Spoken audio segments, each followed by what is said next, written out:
All right, so we will call this special meeting of the West Dallas West Milwaukee School Board to order, please. Suzette, could we please do the roll? Ms. Klug, has she joined? Yes, here. I'm here. Excellent. Mr. Schultz? Here. Mrs. Kaiser? Here. Mr. Lee? Here. Mr. Ustruck? Here. Mrs. Justum? Here. Mr. Sikich? Present. Mr. Keller's excused. And President Emmons. Here. All right, so we will go ahead with our workshop for this evening on the updated draft of the reopening plan. Dr. Lexman, do you want to get started? And again, we'll take questions at the end. So we'll go through the presentation and then table everyone's questions and we'll get through, because most of them I know will be addressed somewhere during the presentation. So. Okay, very good. Thank you to the board for providing some time for us to again kind of work through our plan to return kids to school as we work through the fall, hopefully sooner rather than later. And I want to thank members of the Returning to School Committee that have been working on this with us every Friday. And I see a good number of the members of that committee are in the meeting this evening. So thank you for spending even more time with us on this. And so I'm going to share my screen and get myself moving here. Can we make sure everyone's muted before we start? Okay. So, the presentation that we're going to share with the board this evening will involve a number of directors or managers that are leading different parts of our plan. This is a presentation that was shared with the Returning to School Committee this past Friday. And again, the Returning to School Committee meets every Friday morning, and we're going to meet just for two more times actually, and then maybe if needed going forward, but I'll touch on that in a second. This presentation has been updated and adapted a bit from Friday until today, and as we all recognize that so much of what everybody's trying to figure out in reopening and returning to schools is very fluid, and so things that have where new information has come in from a Friday to a Monday, we've adjusted some things. And I did share that with the committee this past Friday as well. So quick, our agenda. So again, I did a welcome to everybody. So thanks for spending time with this. I'll touch on our guiding principles again. I think it's important that we stay focused on the things we're trying to accomplish through these principles. I touched on our remaining meetings, just so the board can see kind of how the committee is working through. With each presentation, I include a slide called "What Happened Since We Last Met?" And that is because things change frequently as we work through all of the details of this. And then we're going to go through on the various sections of what we're going to end up calling our Returning to School Guide.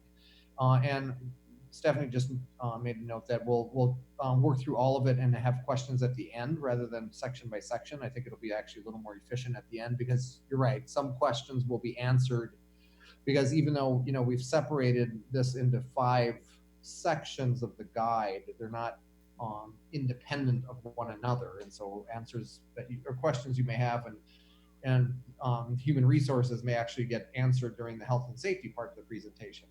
So when we worked through this with the committee, it was about an hour of information. So just so the board and everybody in the meeting has a sense of how much listening we're going to be asking you to do here for a little bit. And so the sections are about the leadership and learning. So really the focus on what learning will look like, which is the most important work of what we do every day. Our work in supporting human resources and supporting employees through the transition. Our health and safety, that includes the metrics and phases, but also some of the health and safety practices that are going into place. On the operations side, it is a big focus on transportation, cleaning, sanitizing, food service, and then beyond the school day. So that's recreation and community services and our before and after school care programs, the day camp programs, and then also a little bit of athletics, but that is an area that still has many unknowns associated with it. Again, guiding principles. So we're focused on safety and well-being. That's the most important thing we're trying to accomplish. So returning kids to school and employees to work when it's safe to do so, and we're considering everybody's well-being, and Deidre will talk about that. Learning that works for all, and so that really is language directly out of our strategic plan. And so we want to make sure that we continue to be focused on the larger mission and vision, even though it's under extraordinary circumstances, there's still the larger mission and vision to accomplish. We're working to be responsive and flexible. And then what is practical in terms of implementation. And then this was really the return to the school committee. We had the August 14th meeting, so we'll meet 2 more times on the 21st and 28th. And then if there are big decisions coming that, like I said right at the beginning, the dynamics around this are fluid. So if there are big decisions where we want additional input, we'll reconvene the committee, at some point in the fall if that's necessary. And then what happened since we last met? We are currently exploring access to COVID-19 testing for identified employees and possibly students, although since this slide was prepared, the student part of this is a long shot, but we're trying to coordinate something that would, where sample collection could take place through the Wellness Center. And we think we've been talking with Zach that there's capacity there to support sample collection, and we're having a conversation tomorrow, in fact, with the City of Milwaukee Health Department about access to testing. And what we're trying to accomplish here is really if there is outbreak testing support needed, so that there is an exposure or a positive result, that we can have employees get essentially expedited access to testing, so they're not waiting for results, so that we can respond more quickly if things need to be shut down or quarantined, or also we know more quickly if people are safe to go back to work. But it really is, we're working through that. So there's some unknowns there, but I just wanted to update the board. There's a lot of school-based planning going on right now on logistics. And a big piece of it right now is staffing, also transportation. And at the school level, it's more what drop-off looks like, what pickup looks like, food service, how that's going to actually, Steve Cosner will talk about what it looks like more globally, but in each building, because buildings are different. When we have kids back, food service distribution will be a little bit different in each building, and then in building transition, so how kids and employees move. And then in the Woodland Conference, we delayed the start of low-risk sports to August 24th. And we've implemented the same for Nathan Hale Athletics. And what we're trying to do is have the athletic programs, even though we're in different conferences, and I forgot this, and Justin reminded me this morning, for football, Central is in the Greater Metro Conference, but overall we're still in 2 conferences. So we're trying to keep the 2 high school athletic programs working, with the same kind of set of expectations and opportunities. And that'll be consistent as we go forward. Even if the conferences make different decisions, we're going to select what we believe is most aligned to our priorities, and one being, or the guiding principles, and the first one being safety and well-being. And so those are some of the things that happen. All right, so with this now, we'll start turning this over to the various directors, and I'm simply going to do kind of traffic control here, and the directors and managers, you guys tell me when it's time to click on the next slide, or if there are links that you want me to open, and we'll work through it that way. So away we go with Deidre. Good evening, everyone, and thanks again, like Marty said, for taking the time tonight. As he shared, our plan is evolving sometimes overnight between what was a good plan one day, and then the plan gets more specific, or we get some more information that helps us make a better decision. And so guiding that along the way has been quite the process. So even some of the documents that you'll see tonight, or some of the guidance that we'll go through, will continue to evolve and change as we learn more about the needs of our kids and our families, and as we attempt to continue to support them as best we can. So we started in our committee at the Returning to School Committee, our subgroup, talking a lot around making sure that in teaching and learning, we stay as consistent to the guiding principles that we have within our school district as best we can. And those are all outlined in our strategic plan. I'm not going to read this whole document to you, but basically it shares how, or this whole paragraph to you, but it shares about how our equity non-negotiables guide our work, and how we've really worked towards equity through those deeper learning competencies for the last several years. And that will continue to be the practice as we move through the phases of the return to school plan. So you can keep going, Marty.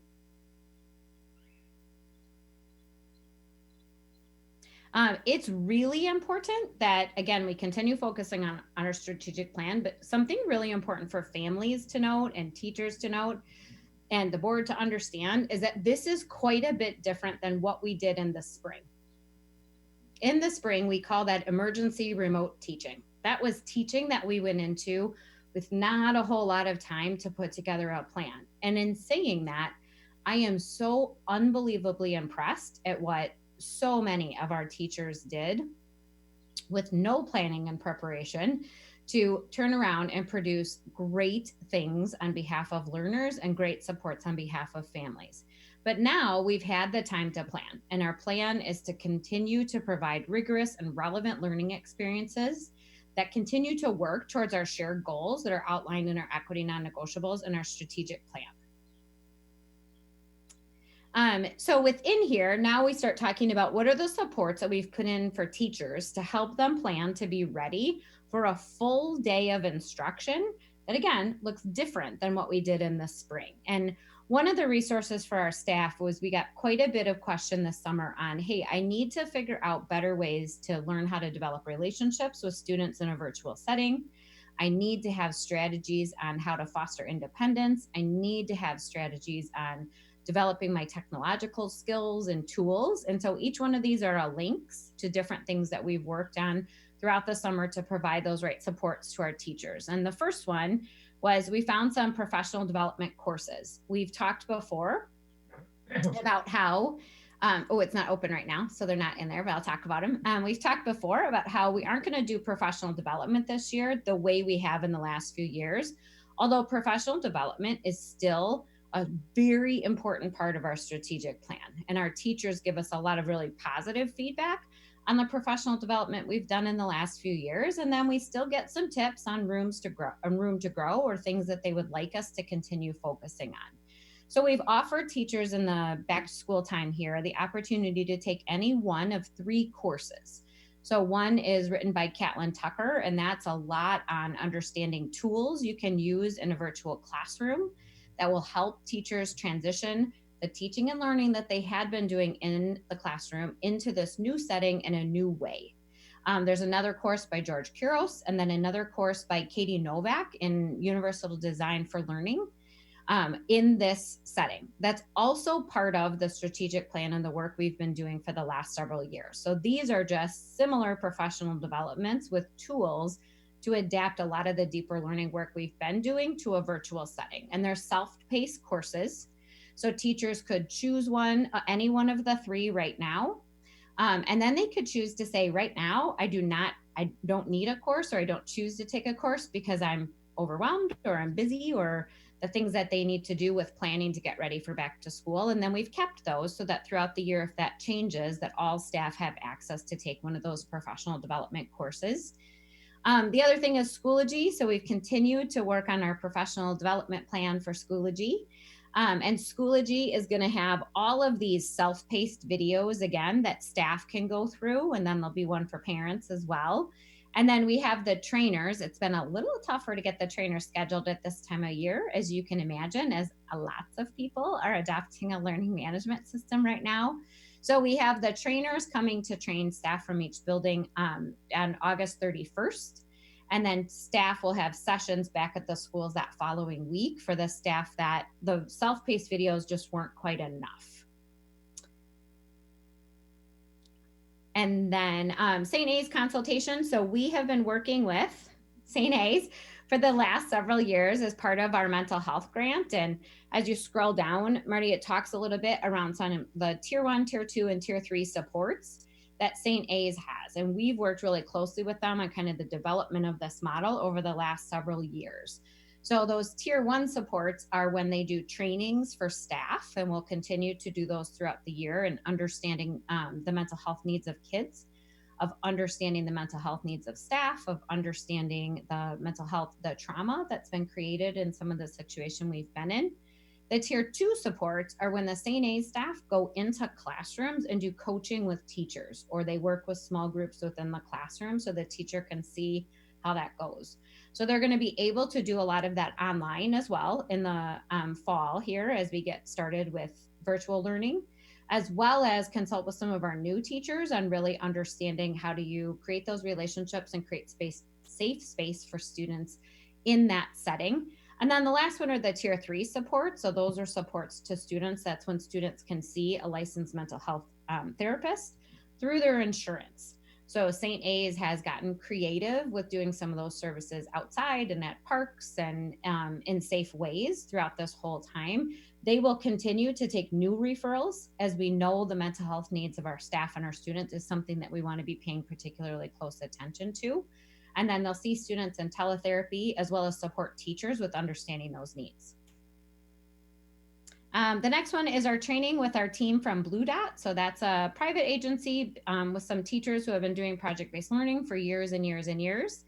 And they have now done trainings we were just in one today with the Wilson and Madison teams. West Milwaukee, Lane, and Hoover had today and tomorrow. And then we've already done these trainings at Horace Mann, Hale, Central, Pershing, Longfellow, and I think that's it so far.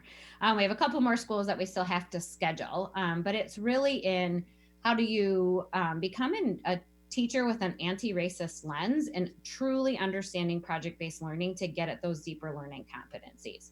So they've helped our teachers develop some project plans for the first quarter that really talk about developing relationships, that talk about understanding identity and exploring your own personal identity, as well as do that next step of the rigorous part of the work that embeds all the content standards. So that's why I wanted to show you what a project plan actually looks like out of that training, because the content standards are embedded right into the project that the students will do in the space. And then they were able to work with our teachers as well on how to adapt this kind of learning to both a virtual setting, to distance learning, and then back to in-person learning as we work our way through the phases.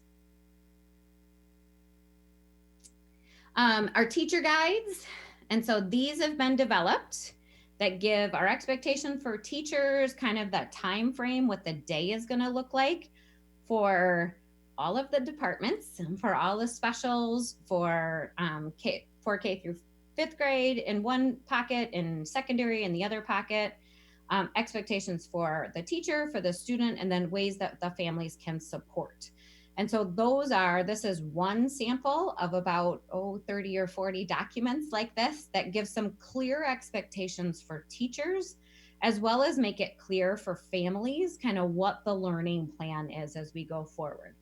All of this is going to be available on a website that we were hoping to have it up and going this week, but that might wait until Monday, as a few people are in and out of the office this week. That'll talk about the teaching and learning plan and the safety plan and the food plan and all of the different elements that go into this in one kind of easy landing page for families to constantly refer back to. And then the last one in here is just a note about the high school alternate schedule. So we know we get a lot of feedback from our teachers and our students and our families that the idea of zooming in and out of 7 different classes in the course of a day and keeping up with that kind of pace of instruction was a challenge. And so we have worked with our 2 high schools, and they're working with teams of teachers now to do a bit of a modified schedule to start off with in the virtual phase as a bit of a pilot, which means that the students will have longer periods of time with each teacher and see them fewer times each week, while we get used to this teaching and learning, while we really make sure that the students have what they need, while we're attempting to get to know students who are new to us this fall. Last spring, we had the distinct advantage of already knowing a lot of the kids when we went into emergency remote teaching. And for especially our high schools, these students are likely all new to the teachers and the teachers all new to the students. So we wanted to be sure that we're setting this up correctly so that we make sure that the kids get what they need. And we really can get to that high level of rigor in each of the classes that we're looking to do that aligns again with the work through our strategic plan. For family support, so we have, and I think you can click on that first one, Marty, support groups. So these are starting to get scheduled. for the school year. And so we had talked about doing evening Zooms, and we'll publish these and get them ready to go. We're trying to do them once a week throughout September and then see what kind of feedback we get. The first one will be that introduction to Skyward and answering any questions families have about that, as well as the LMS. So how do parents really log in? How do they access it if the videos that were posted online weren't enough? And so these will go out each month. Each week. The second week will be, what does virtual learning look like for my child? Setting up environments and routines, understanding the schedule and how that all works. And then the next one will be going through Schoology to link into your platforms, as well as a question and answer session for our families that have students with special needs. And then keep going through Schoology, and then questions on our for our families that are receiving services as an English language learner. And then hopefully we'll be at that place where we're starting to phase into or out of new phases as we go. So then we added some language on understanding the transition of moving back and forth between phases for families, and how does that structure look differently maybe for your child. We didn't do any more weeks beyond that yet, because we want to see how many families show up, what are the needs of some of the families as they're asking us questions, so that we can be sure there is an outlet for those questions as often as we can, and the right supports out there for families. Those mental health supports we talked about before are also still available to students, and families actually can go ahead and make requests now, which they typically the request came from the schools before. And so the families would contact the student services staff member if they wanted their child to be seen either by a therapist from St. A's or PSG, depending on the schools. We have those two service providers that kind of split the schools in different ways. And then student support groups. Our student services staff will be running support groups. Grief and loss has become a pretty big issue in our society today. We have lots of students experiencing that with people that they know are ill from COVID or from other things. And so we want to be sure we have outlets for that, as well as the typical things we do around anger management and transitions and all of those kinds of things. So our student services staff will still be running those groups. They'll all just be virtual, and then we'll shift that as the phases shift in throughout the school year. And then SEL in the classroom. So we've worked really hard with staff all summer, and they'll have another training during that back to school week, which starts on Thursday, on understanding how to embed some of that SEL work into everyday instruction, because we really want our students to have as many access points to understanding how to work with their own emotions and express their emotions and have outlets for that as we can provide. The Schoology parent portal, again, looks a lot like the teacher one. It has a lot of parent self-paced videos, and it'll have kind of a parent checklist to look through and find your way through Schoology. And then we're also developing those parent guides that, again, go on that website as we go forward. And most of those are pretty close to finished. We're trying to do those based on the response we've had from the community, where some of the questions are coming in. Lots of detail around music, and lots of as much detail as we can around supporting students with special needs and English language learners, our GCT identified students, and then everyone else as well. So those will all be part of that website and part of the communication we have for families going forward. And then the last one, the area of working with our students with special needs has had quite a bit of evolution since we first proposed some of the phases to now. And where that comes from is the Department of Public Instruction has started to release their guidance. And so that's been another layer of information we've used to evolve those services. And we are working really closely with other school districts in our area, as well as our legal team. The rights of students with disabilities are protected under law in a unique way to other student populations. And so it's really essential that we are working closely with our attorneys to ensure that we're providing a free and appropriate public education for students with disabilities. And that has taken on some different definitions in our virtual world. So where we had some ideas around how to add those services in the different phases, that has also evolved over time. So the letter, Anne sent a letter, Anne Locke, our coordinator of special education, sent a letter to our families that are families with a student with a disability, that explained kind of the plan and the process for now, that was carefully worked on with our attorneys and with the Department of Public Instruction for support, as well as our local regional network, to be sure that we're, again, doing what meets our legal obligation, as well as what we think is ethically right for our families and our learners. The case managers are currently, so if a student has a disability, they get assigned one teacher that's the case manager. They're the person who oversees the implementation of that disability at the school site. And so case managers are busy contacting families now to kind of do those check-ins on what are the progress notes from the fourth quarter during distance learning? And are there what's called additional services due to COVID based on the progress that students made in the fourth quarter? That's how you kind of judge and evaluate that. And some of that's been some recent guidance by our Department of Public Instruction to be sure we evaluated what we did in the spring. Fortunately, we had plans to evaluate case management progress in the spring. So we have a lot of data to go on now. We have also opened up a testing center on the 6th floor of our administration building in the boardroom. So if you do go to the boardroom for a meeting, you'll see all kinds of plexiglass everywhere and all kinds of PPE everywhere. We want to make sure that we're able to continue those evaluations. If we have a student who is suspected to have a disability, we want to get progress monitoring notes on students that we weren't able to get those for in the spring. And so we had to open up a location where we could safely do some of those things. It follows the same rules of exposure to COVID as everything else. So we have careful sign in, sign out procedures and all of those types of things. And we fortunately had what we thought was an exposure this week that turned out to be a negative test. So we were pleased about that, but it meant the testing center had to close for a few days, and now they're able to open again next week. Going into the fall, our big obligation when it comes to our students with disabilities is whether or not we're providing a free and appropriate public education. And the way that you determine that in the world of special ed is by monitoring progress in an IEP. Is that student making reasonable progress towards the goals that that IEP team set out? And if they're not, the IEP team should meet again to say, oh, are there additional resources that are needed? And in this case, those additional resources may be as we open up schools to offer more in-person services. Those additional resources could mean additional support in a virtual instruction setting. Those additional resources could just mean a shift in the way that we're doing a particular thing. So maybe that reading group needs to not be a small group, but more of a individualized session for a student to meet those minutes.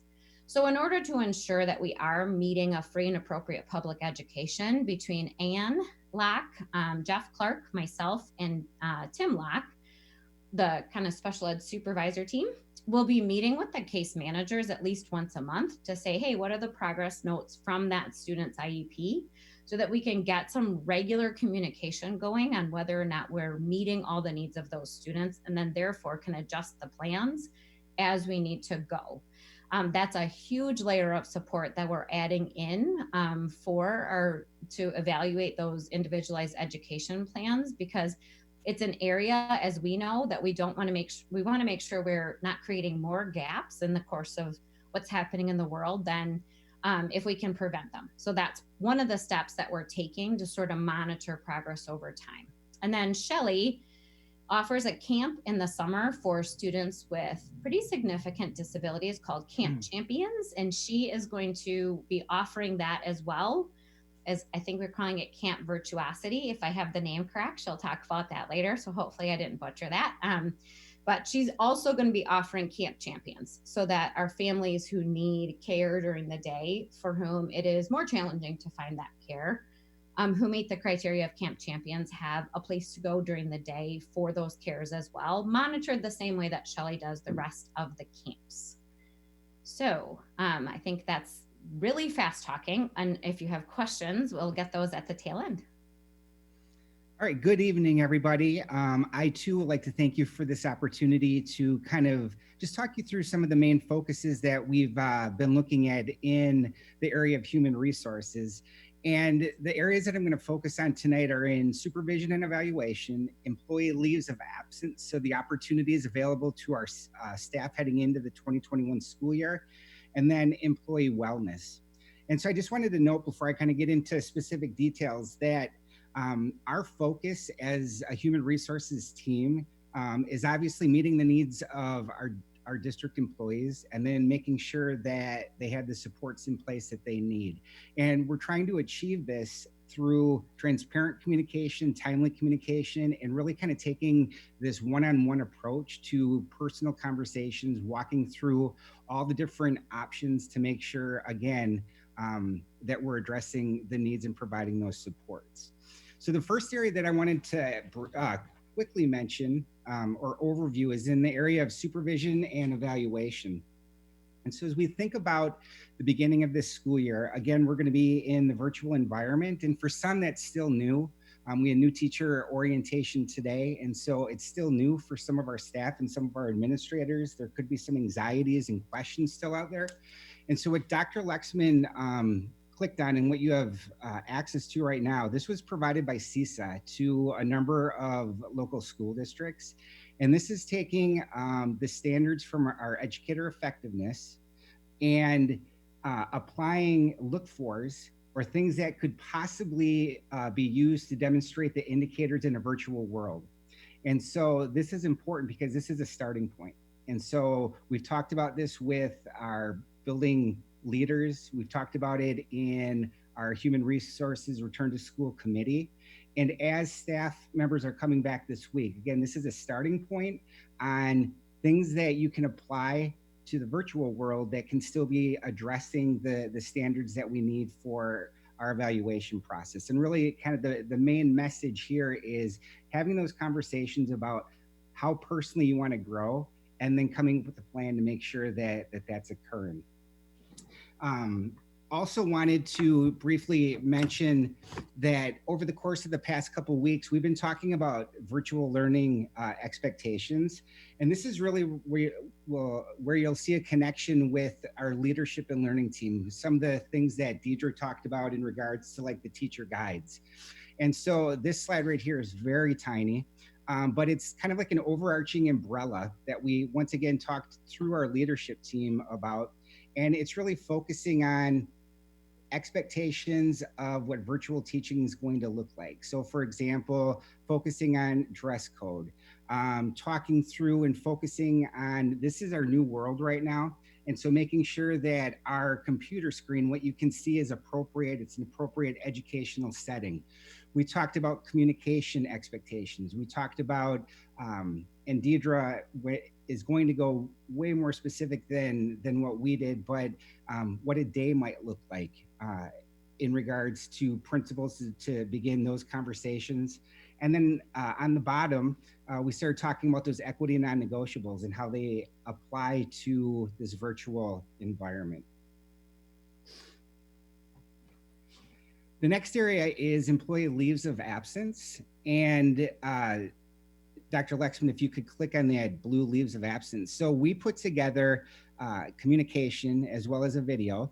And basically we developed a communication process where responses are coming in, requests are coming in if an employee needs some type of leave heading into this school year. So this is a letter that went out talking very specifically about the options that our district has. Some of these options have been in place. They're explained very thoroughly in our employee handbook. And then there's new kind of protections from the federal government that it goes into detail. There's links here to the paperwork that needs to be completed. And so this was step one of that transparent communication. When we're getting responses back from our staff, Melissa Cherney is putting this onto a Google spreadsheet so that we can make sure that it's organized and make sure that we're addressing that. And what we're doing as a leadership team is every Wednesday and Friday, we're taking all the information, and as a team, we're going through and we're talking about the different responses that we've gotten. So we're talking through, we're either approving it or looking at what may fit, if it's a request for FMLA, if it leads into an ADA. So those are the important conversations that we're having every Wednesday and Friday. As we kind of work through COVID-19 and some of the new implications that are facing us in public education, in human resources, we've also developed some new job descriptions. And so we have health room emergency aid positions that we're writing to try and get people in to help support our health rooms. and communicating if we do have situations where students are showing symptoms and have to be removed from the classroom. And we're also continuously having conversations with our building administrators, making sure that the needed positions are being filled and assisting our principals in any fashion or any means that we possibly can. Leading into the final point in regards to human resources is employee wellness. And so I mentioned briefly that Melissa Cherney is kind of organizing our Google kind of information in regards to requests. She also has a Google line. And so that is something that we created again, so there's easier access for staff to get in touch with Melissa. Also, we are consulting on the options I mentioned before, kind of this personal approach, this one-on-one case-by-case situation. And in the letter that was up on the screen before, with the options that are available to staff, there's one option, telecommuting. And this is a new option for our staff. And we're proud of being able to kind of move and incorporate this into the possible start of the 2021 school year to address those needs. But we have a telecommuting option in addition to ADA and FMLA. Again, supporting principals as they work through their staffing concerns.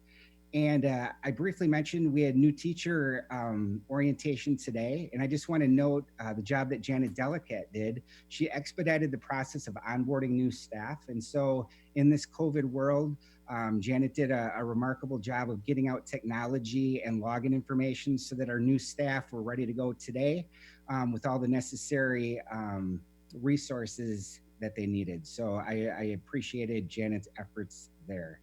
But that is, again, a quick kind of overview of where a lot of our conversations have been in regards to human resources and really trying to be transparent and, again, meeting the needs of not only our staff, but our building leaders moving forward into the start of this year. Good evening, everyone. I know the title of this slide says health and safety. It's not just these few slides that are titled health and safety. We are all working together to come up with the best plan possible for everyone to be healthy and safe when they're at work and at school. One of the things that our team was tasked with was coming up with a flow chart or a reporting plan. So you can see the process map for COVID-19. And this really, it gives some guidance to students, or excuse me, to principals and also staff members. If they have a teacher comes in and says, you know, I think either I am positive or I may be positive, someone maybe is exhibiting symptoms, they can go across the top of the process map and see what fixed very quickly. For example, an employee tests positive but has no symptoms. If you go down to the next box, it's right in that blue column. The employee should contact Melissa Cherney, or the supervisor should contact Melissa Cherney. She will then work through the process of letting them know what options they have available for leave. She's also going to contact the health department, district nurse possibly, and talk to Steve Eichmann in facilities based on all the information that's provided, what needs to be shut down, what needs to be cleaned, how it needs to be cleaned, etc. And we really have that on the flow chart for 5 different scenarios. And the reason I feel it's important to have this flow chart is that when we're back in the building, and even just a little bit now, when that principal gets that first phone call, that first report, there's going to be some anxiety. They're going to need to know who to call, what's going to happen next, what could happen next. And I'm hoping that this provides some guidance for the employees or in the workplace. And if you scroll down to the next page of this, there's also one there for students as well. So when the teacher gets the report or the principal gets the report, they can easily see what steps are going to happen next, all the way down to the bottom with communication coming from the district office so that everything is together. And then we did add also easy reference for our principals as far as which nurse is covering which school and their direct phone numbers. And the nurses will be answering these phones very, very quickly. I've talked to several of them and they said if they're in a meeting, if they get a phone call, they step out to quickly answer the phone call. If it's something that can wait, then they'll go back into their meeting, or if it's something that's taken care of right away, then they'll handle the situation right away. We're also just for 1 second, Marty, there's a question in the chat to ask if you can make the screen bigger. which I think if you maximize your screen with the green button over on the top left, that should help. Is that a Hopefully little that better? makes it a little bit easier to see. Okay. Thank you. And this is going to go on to that website that Deidre was talking about as well, so that people will be able to see it, and all the principals are going to receive it, so they'll have easy access to it as well. One other thing that we are doing, we have an email address for the nurses that's going to be strictly COVID. I did talk to the nurses about the email address, and they said they really would like more some general questions there. And then if it's anything like an urgent positive report or potential positive report, we just call their phone numbers and we can get a hold of them right away.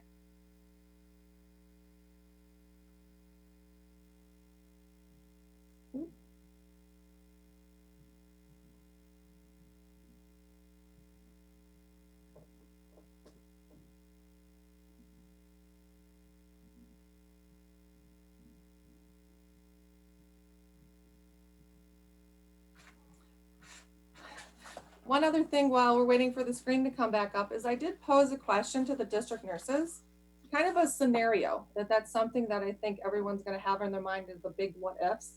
I gave, actually it was the nurses in the health department. I said, what I really think is going to happen is we're going to get that phone call from a parent on a Tuesday. The student was maybe absent in the morning, positive, maybe was at school on Monday, maybe wasn't. The parent calls after the school day has started to report that the student is home due to a positive COVID case. Now what do we do? In talking to the health department nurses, it's really going to depend upon the classroom, how many kids were in the classroom, possibly the ages of the students. You know, was everyone social distancing as much as possible? Were masks being worn? Really, all of these cases are going to have to be addressed on an individual basis. There's not going to be a checkbox and we're going to be able to answer the question, say, okay, we have to do this. It's going to be that collaborative effort between the health department, the district, and facilities to figure out what is the best case to do or best plan, and to keep closing the school or sending kids home at minimum. So when I talked to the health department, they said, again, it's going to depend upon, was that student sitting on one side of the classroom social distance? You know, was that student up and walking around when maybe they shouldn't be? And it's going to be a difficult task at times to keep everything exactly how it should be. I mean, these are students, they're going to get up and potentially walk around when they shouldn't. But if we can keep them at social distance and keep them with their masks on, then potentially we'd only have to, you know, maybe have those students that were less than 6 feet in contact with that student be quarantined, and hopefully not the entire classroom. So those are some more scenarios to think about that as we go through this. It really is going to be a case-by-case basis. The flow chart will help answer some questions, but again, it's going to be that collaborative effort between the district and the health department to determine the best answer. As we go down, there's another task that our team had, and that was coming up with a daily health survey for staff and students. This was not as easy as you would think. Several companies advertise they have it. Several companies are also very busy and don't get back to us as much as they could. One company that I talked to provided information. It looked great. It was a very simple system, it seemed like on the surface, but it was also not fiscally responsible in my mind. It was going to cost upwards of $30,000 just to implement it. With everything that's going on, I wanted to see if we could find a more feasible process. And just last week, Skyward launched their COVID reporting questionnaire, and it works for staff and students. It's very simple. There's basically 2 questions, and it's also free for the district. So I did get some additional information over the weekend. We still need to research it a little bit more. I'm leaning heavily towards the Skyward simply because staff and families are already used to it. They're used to what it looks like. It should be very easy for them to navigate. And that way it's not another program they're going to have to use. It's something that's familiar. Currently, what we're using for staff going into the building right now is just a simple Google form that they fill out. It is working. It could work a little bit better. We're kind of working some kinks out of it, but it seems to be working. And some questions that are coming in we've had to work through. For example, a staff member who has had a recurring cough. The individual has been tested. He's negative, but he still has that nagging cough. what do you do in that situation? If you refer back to the DHS guidelines, it's the guideline is that if it's a new or a chronic cough that's getting worse or different. So those are the things we have to work through with some of the health survey questions that we're going through.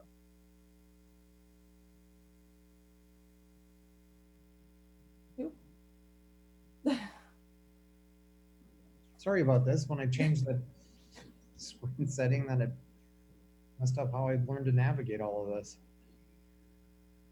Oh, that's okay. It gives me a minute to breathe. Okay.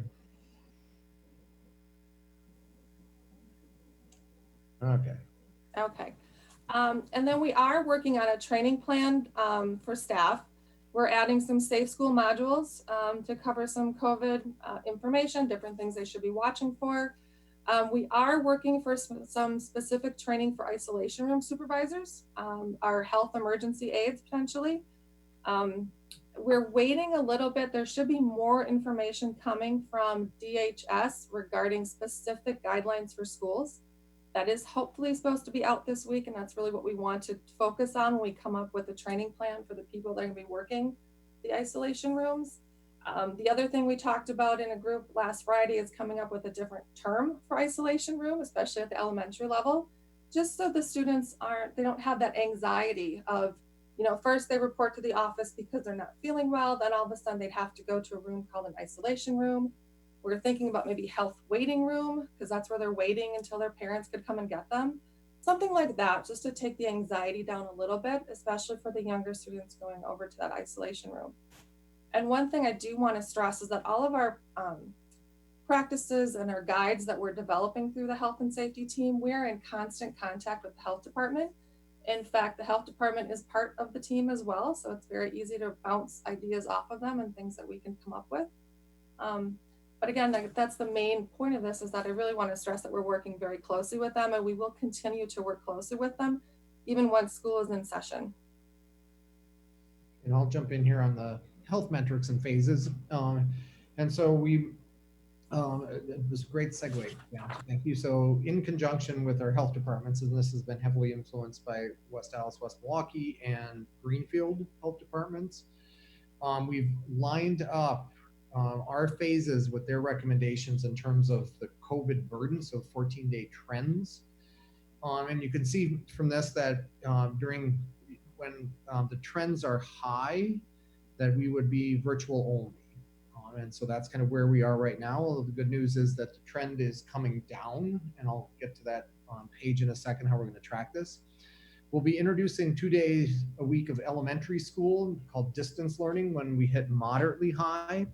And then we'll hopefully very quickly add secondary 2 days. The reason we've separated these is that it allows us as a school system or organization to just adapt to the realities of having lots of kids back in buildings, teachers back in buildings, and rather than risk the potential of having everything get shut down if we don't learn to do it well, then we are impacting, you know, all kinds of kids in elementary and secondary. So we're taking it kind of step by step. And so we'd introduce 2 days for secondary distance learning if we're still in moderately high, but the trend is declining.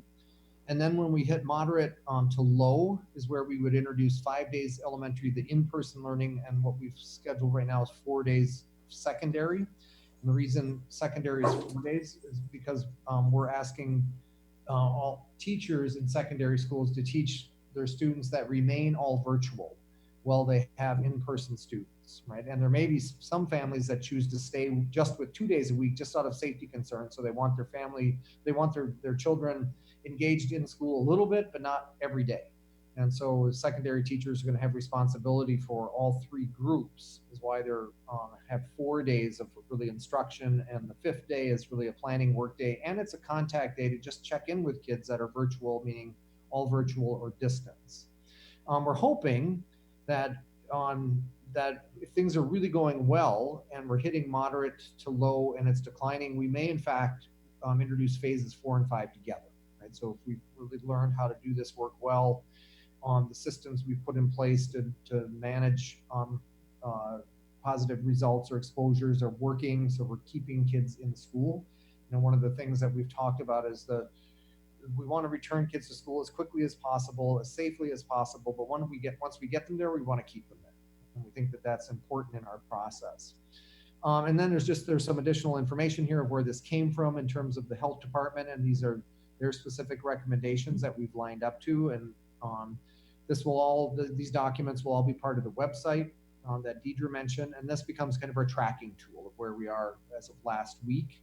And I'll just do regular checks. So these are active links to where we can get the Milwaukee County data. There's a care trend, which really has to do more with, hospital usage and hospital bed usage. And that is in a good place right now. And then the West Allis, West Milwaukee specific COVID burden status, I'll get every week from the health department. So that's not an automatic kind of on a website for us. But this has another internal link, which then, what people can see kind of what gets produced, which is just the trends over time. And you can see right here for us, there's the drop. So we're going in the right direction right now. But if you think back of where we were in March, when things were, the entire state was shut down, we're in very different and much higher risk status than we were in March. Now we know much more about COVID-19, but I think it makes sense that we've aligned kind of our phases, starting all virtual, and hopefully this trend continues and quickly, so that we get at the point where the color changes is where we hit moderate. So we've got some work to do as our communities, but we're hopeful that we get there sooner rather than later. And with that, darn it, come on, go away.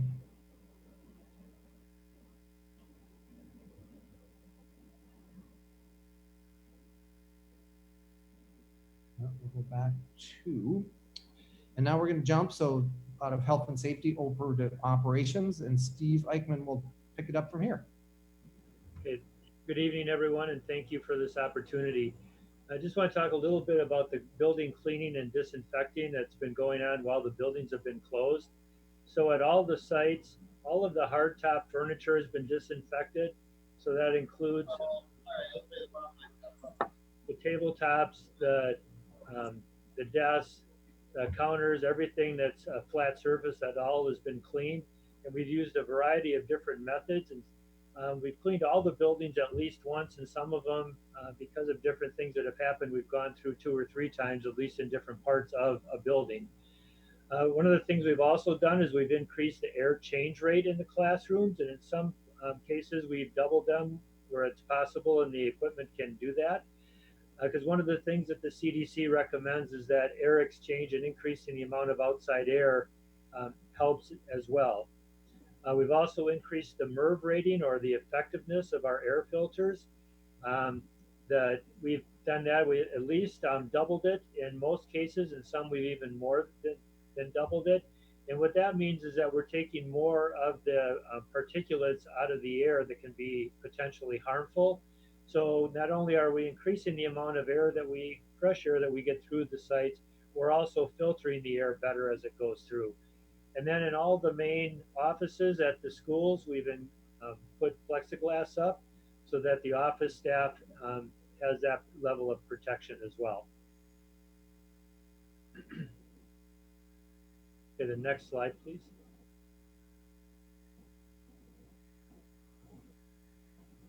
Okay, and then the building.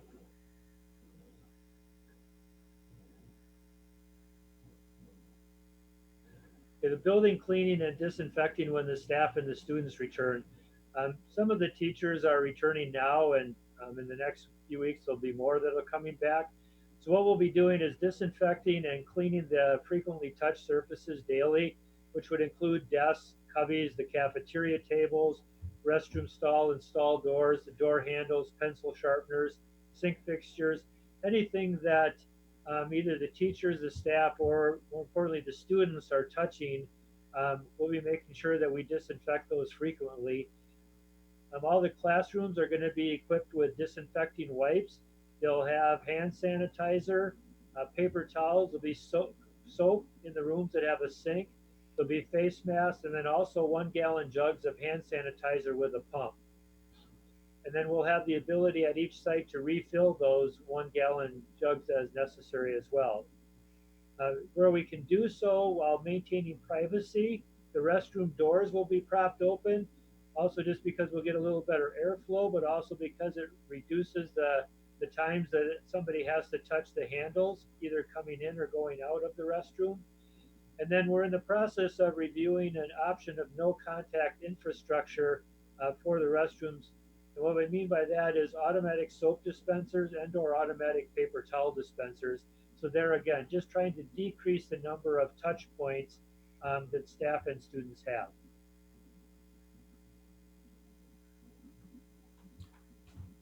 Good evening, everyone. Thank you for the opportunity as well. Appreciate it. So I want to highlight a few of the things we've been discussing and working on in terms of transportation. The first item we have to talk about is safety precautions. We've worked with first students and developed a disinfectant plan to where the buses will be cleaned twice daily. And really what that's going to look like is going to have the buses cleaned in the evenings prior to the morning routing, and then in midday while students are at school, when we're back in a phase in which students will be physically attending school, where we would have the buses cleaned prior to the PM pickups. All students will be required, as the return to school plan outlines, to be wearing face coverings. When I worked with first student, they also will have their drivers wearing face coverings as well when students are unloading and loading onto the buses. We've been working on, every Monday we've had a meeting with the bus company and the routing department there to work on a routing plan in which students, we will have each route routed with a capacity to which no more than 2 students per seat. We know that social distancing is very difficult on busing. Therefore, we're asking families to consider alternative options such as carpooling or parents just dropping their students off when possible. Additionally, asking students to sit with family members and things like that will also be helpful. I'm working with Steve and his department on getting signage, just like we'll have in the buildings and schools, on the buses to promote social distancing, to promote cleanliness, and not to mention also working with the bus company to have hand sanitizer available for students and for staff on the bus to keep everyone safe as well. And then lastly, eating and drinking per normal would be prohibited on the school bus. Go to the next slide. Thank you. Logistics. So one of the things we're working on is we send out a postcard to all families for that outlines their AM and pickup drop-off location and time. And so one of the things that we've been working on is what would we include in that postcard. So part of the postcard this year, we're going to include information that, outlines some of the things I just mentioned to you, in terms of safety precautions to help families understand what we are offering to keep their child and our staff as safe as possible when their kids are coming to school. Including what will be included on that postcard as well will be a link that will, families, should they want additional information, they'll be able to go to that link, which take them to the district website, and that website will outline exactly what kind of precautions we have in depth, which is a 1-page document that goes over all the things that we can do to keep students safe.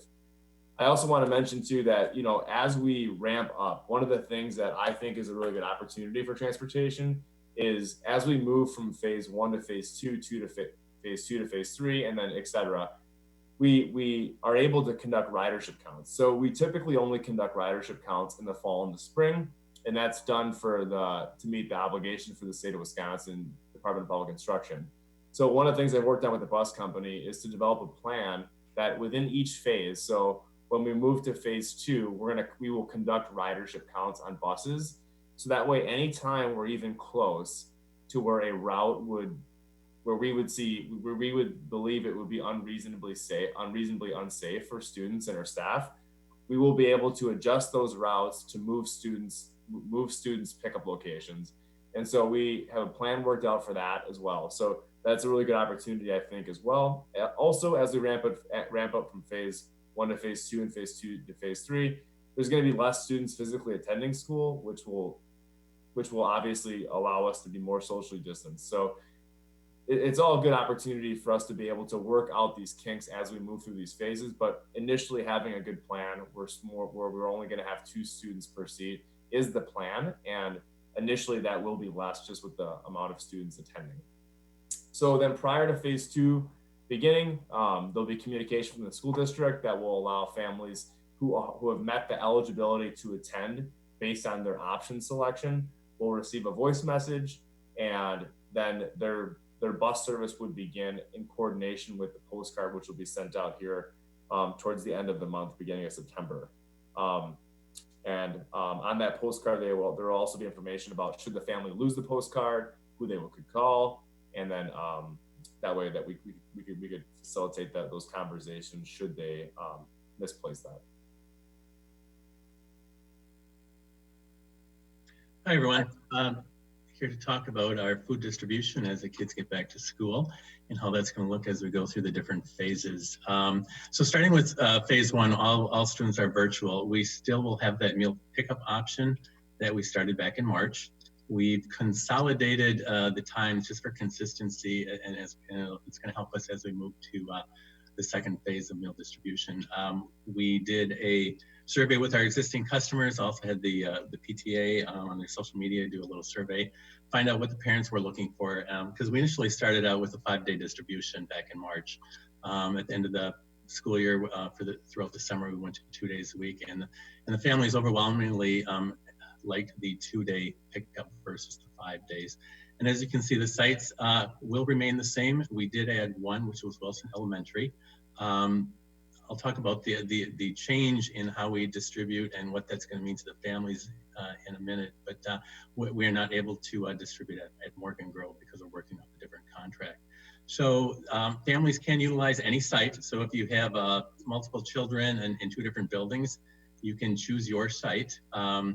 Obviously, we're going to be distributing breakfast and lunch on those days, and we'll continue doing distribution for students that are doing the virtual learning throughout this whole process. So as I mentioned a little bit earlier, unlike the summer meal program, students will be charged according to their meal status. We are no longer, after September 4th, able to utilize the summer food service contract, which allowed any child to come up anywhere in the city, whether you were attending West Allis schools or not. So what the biggest change for families are going to be is students must attend a West Allis, West Milwaukee school in order to receive a meal.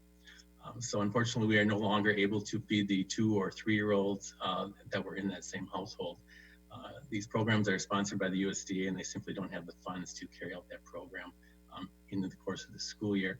So if you are in a CEP school, which the ones that are listed, all those students in those schools do eat free. If you are in a non-CEP school, you would be charged, and there's no money exchange during meal pickup. We simply will be using rosters and taking the name of the student when the parent comes to pick up the meals, asking where their child attends school and their name. And we'll have to bring that into Skyward in our point of sale system afterwards. So you could bet if you were a reduced or a paid student, you would be charged accordingly if you decided to use this program. So for phases 2 and 3, when the kids do start coming back to school, to simplify things, we want to customize a plan. And I've been talking to a lot of the principals. We want to be successful to minimize risk, of course, for the students. So starting out with elementary, we're going to be offering 2 meal choices. In the past, we had 3, so we're going to offer a hot choice as well as a cold. All food will be wrapped, bagged, cupped. Nothing will be touched by the students. We will not be using the garden bar. We'll be pre-wrapping the choices. There will be no self-service, so my staff will be handing, again, to minimize any touching from the students, my staff will be handing the choices to the students.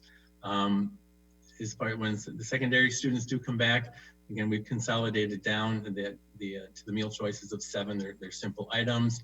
Again, food will be wrapped, silverware is wrapped. There's no self-service stations.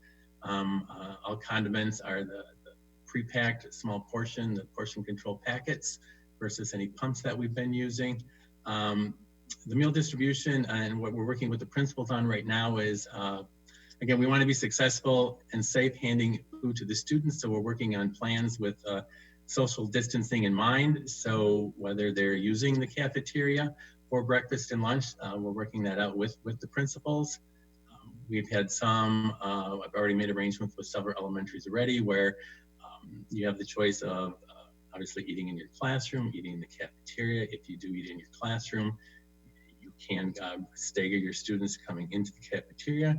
We will pick out designated hallways in the elementary schools to minimize that walking from the students within the building. So we're currently customizing the plan for each building right now. And the main factors for that is, you know, if they do you want to utilize the cafeteria or even an overflow space is, you know, what is a capacity for social distancing? And when we identify that, do you have enough tables in these specific areas then to socially distance them with that 6-foot rule in mind as well too.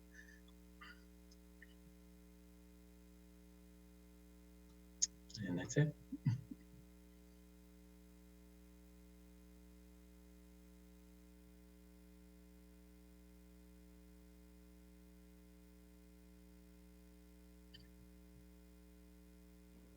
Okay, do we have Shelley Strasser for the Beyond the School Day? Sorry, I gotta unmute myself in order this to be effective. So good evening, everyone. Just gonna take a little time to talk about the programs we're planning to offer to help support our district families that need for their children to be somewhere due to working and things like that. So in phase 1, we're starting with Camp Fun.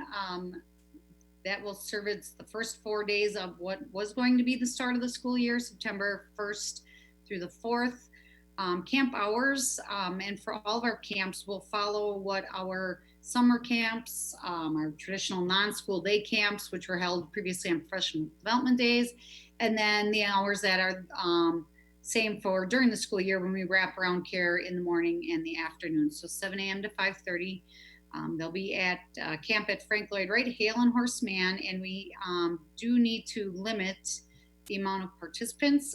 Each site will be limited to 75 participants, and those sites were chose not only for where they're geographically located, but also because of the space that they allow us and we're able to use to socially distance kids, but also to provide enough activities for them to enjoy their time there. I would like to add, we have been very successful this summer, and every week I kind of update Marty, and it's always the knock on wood, but our staff has, and parents and kids have done an amazing job. We've had no reported positive cases. We had not had to close down any groups, any camps, anything all summer. And a real benefit of that is a lot of those same staff are going to be working our back to school year camps. So they're real familiar with some of our practices and support them. Some of the strategies we've done, we have what we've kind of called curbside drop off and pick up. So no parents enter the school building. Our staff goes out to the car, asks the families the kind of the questionnaire questions regarding COVID, and then child exits the vehicle with staff who escorts them into the building. So we've done that. Our groups of cohorts of kids and staff always stay together. In previous years, we've allowed kids to maybe mix up their groups a little bit. Staff have changed, give kids a variety. That no longer takes place. Everybody stays in the same cohorts. And then once the school year starts, September 8th, we're moving into what we have called Camp Virtualistic. Pretty much everything stays the same with the exception to the kids' daily schedule. It will allow for time, that's a question we've been getting a lot, for kids to do some virtual learning. Our staff is working with camp staff, and we are working with district school staff to set up a schedule. We're really kind of looking at our camps as sort of a soft opening for school, and working so we can hopefully work out any potential kinks before kids actually start returning for the distance learning. But students will be expected to bring their device along with a set of headphones, because one of the challenges we talked to is having students spread across 11 elementary schools. You could end up with a group of 5th graders from all 11 or 10 or even, a combination of different elementary schools with different schedules. So allowing them to have headphones will hopefully be able to allow them time to still engage with their classroom teachers when they're kind of going live. And then we are planning, and that start date is to be determined, for our phase 2. And it'll be some options we'll have for when kids are actually in school 2 days a week. We will resume our traditional before and after school action programs on their school days. But where we still have some logistics to work out is what we're kind of calling our non-school day camps, which are similar to Camp Virtualistic for those that are distance learning on those other 3 days. So students that would potentially be in school Monday, Tuesday would have their before and after school program.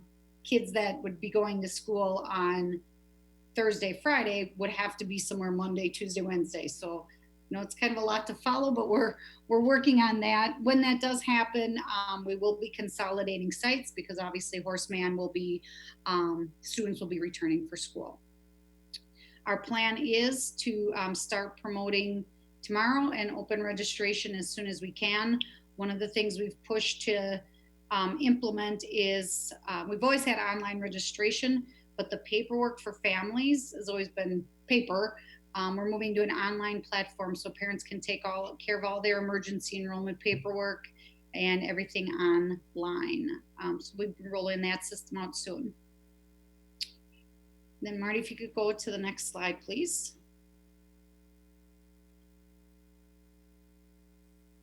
The other part of Beyond Our School Day involves athletics, and primarily at the high school level. And Justin Marion, I know our athletic director at West Isle Central, is on tonight.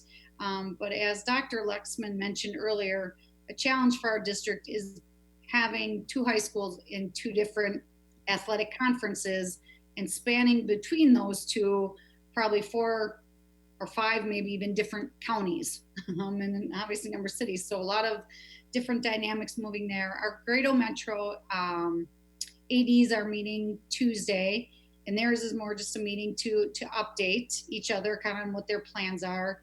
And then the Woodland Conference, both the superintendents and ADs are meeting this Thursday. So there may be some updates and changes other than what was mentioned earlier with delaying the start of our low risk sports until the 24th. And then in the area of the fine arts and theater, we have had a number of staff on our returning to school committee working with them. They're exploring options to keep kids engaged through the first semester. And some of those options may be radio plays and or doing some virtual recordings. And then hopefully moving second semester when they come back to more of a normal season. And we're very fortunate to have a number of staff working in there that work very well together. So they'll have, I'm sure, some great plans for the kids when we can return in terms of being able to put on some performances.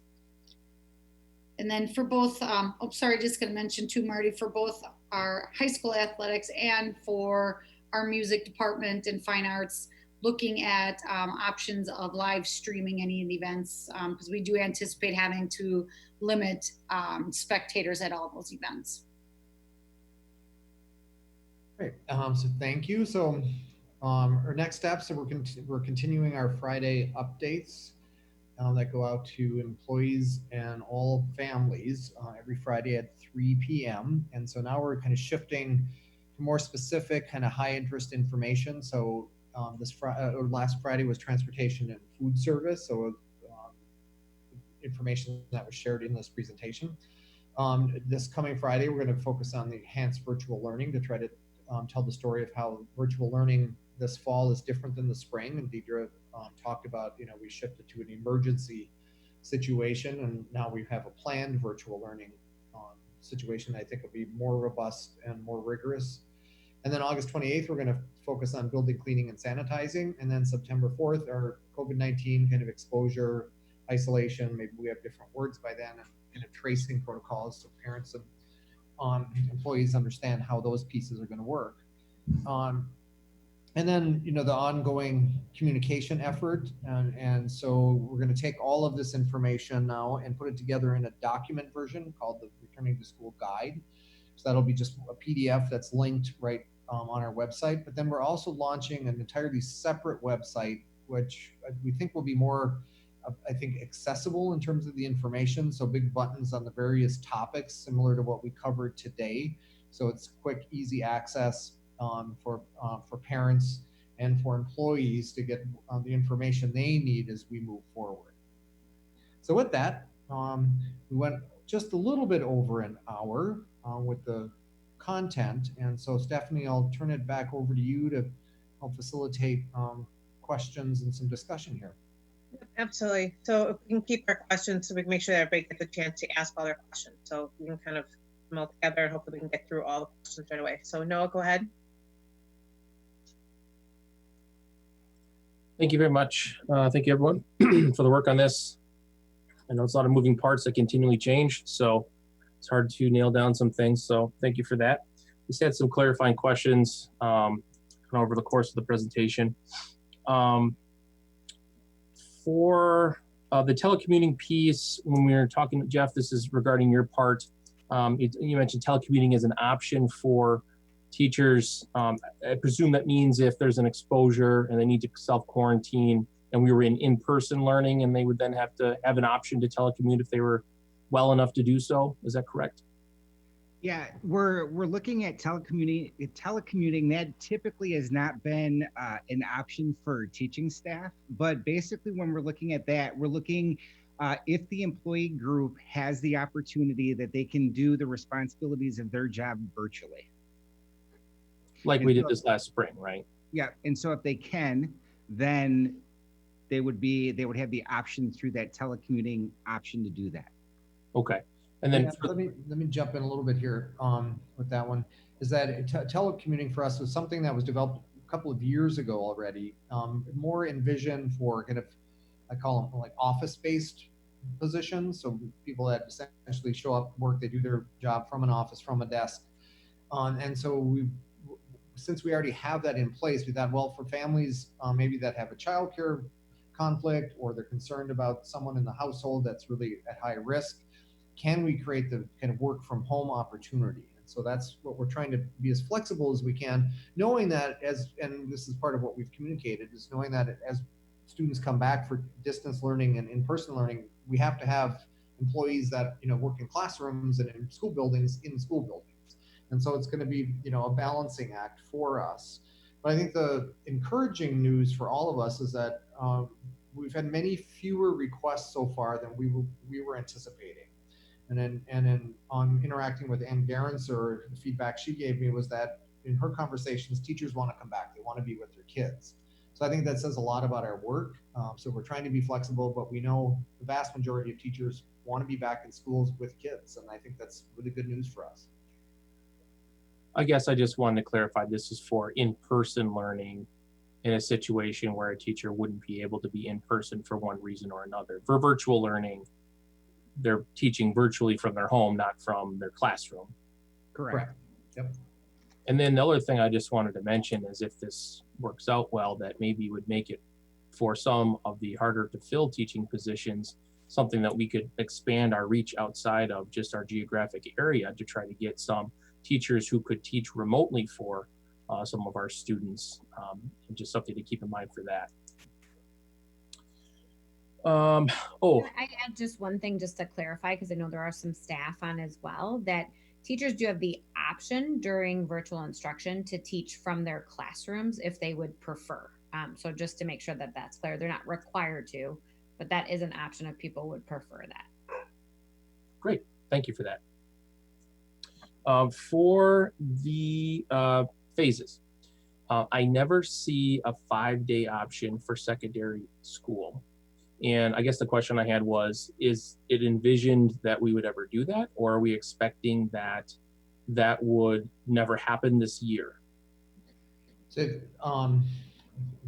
I hope it would happen this year. Right, it's so that it's not there because if we get to the point where there's a vaccine or a really reliable cure for COVID-19 and everybody has access to the vaccine, we're able to just come back as normal, then I think we would shift back to normal. So we would end virtual, the virtual option and the 2-day option and all come back. So yes, there is a kind of a phase 6. My guess is we probably don't get there this year, but I sure hope we do. As do I. Regarding the Skyward system, this is for you, Janet, for the checks each day. Would those emails automatically send out, or would they be able to be automatically sent each morning so that a busy parent or forgetful student didn't have to try to remember to have to go to Skyward to do something, but there would be an email sitting in their inbox when they woke up in the morning, oh yeah, I gotta do this before I go out for the day? We actually talked in our health and safety team group about daily emails, even before there was Skyward. The fear was that if we were sending out daily emails, like let's say it goes out every night at midnight, so it's there in the morning, that people would just eventually ignore them. And if they see something from the school district, they're going to assume it's the COVID reminder and maybe not look at it, and it could be something else. The Skyward system actually, from the webinar I did on, I think it was Friday night, it's actually pinned right to the portal, from what I understand, on the parent portal. So it's a quick login. They just click 2 questions and then that's it. And it's the same thing for the staff. It's actually pinned to the middle of the staff portal. So yes, they're going to have to remember it. And we could maybe consider doing a weekly reminder. I just know the health and safety team, they weren't in discussion. We just thought it would get overlooked. And then potentially there could be some district information that will get overlooked because they're assuming it's the COVID reminder. So I guess my next question would be, is there any sort of repercussions for not filling this out every day? If they don't fill it out for 3 days in a row, are they going to get an email, or are they going to get a phone call?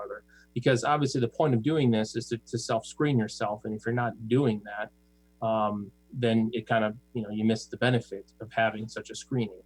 Correct. So what's going to happen in the morning basically is that, and we're still working through the logistics of everything, either a principal or a secretary or someone's going to have to run the either fail or non-complete report.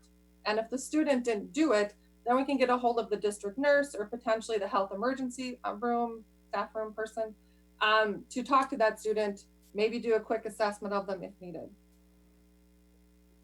Okay. And if it continued to be more of a chronic problem, that's where we've also added to our student services team, and we'd look to the support staff available in that building to work with the family to try to figure out what the solution is to making sure that we're doing those self-screenings as best as possible every single day.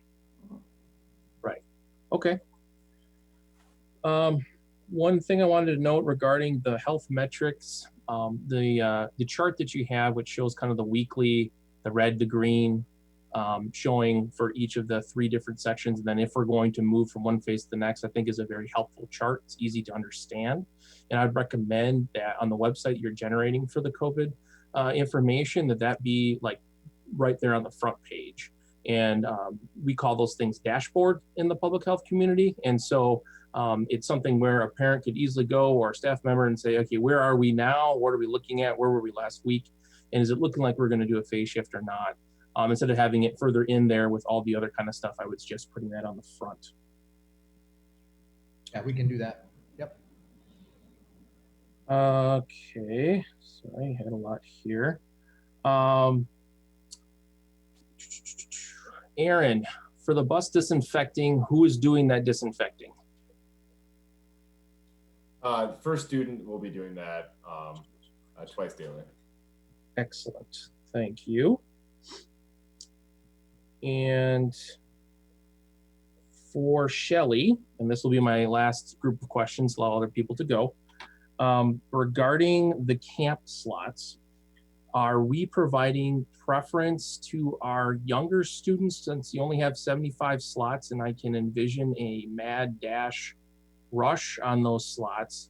Are we giving any preference to our elementary students?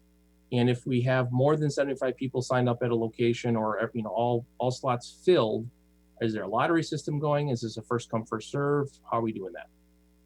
Sure. So first, those camps are only for elementary students, so it's for K through 5th grade.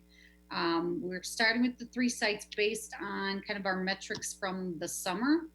The summer we started with 3 sites and actually only 50 at each site, and we had to close 1 site completely and consolidated down to 2. So this summer Hale filled with 50. So that site is actually getting 25 more seats, and then Horseman has averaged anywhere from 30 to 40. So we don't anticipate, but if the need is there, we will look to open a 4th site.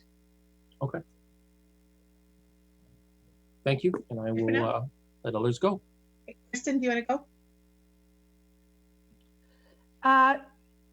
Noah stole my question, which was about the return to school framework being front and center, and just making sure we have I got you, and making sure we have a little more like communication to parents about the metrics, or maybe even like when on the Friday communications, Beth, when those come out, just saying, hey, here we are, we're in this phase on this day, or here's what or make sure it's always included. That was the one question a parent sent me this week, was concerned about the metrics. That's it. Everything looks really, really great. I would also include too that with all the Friday communications that we drive the traffic back to the site as often as possible.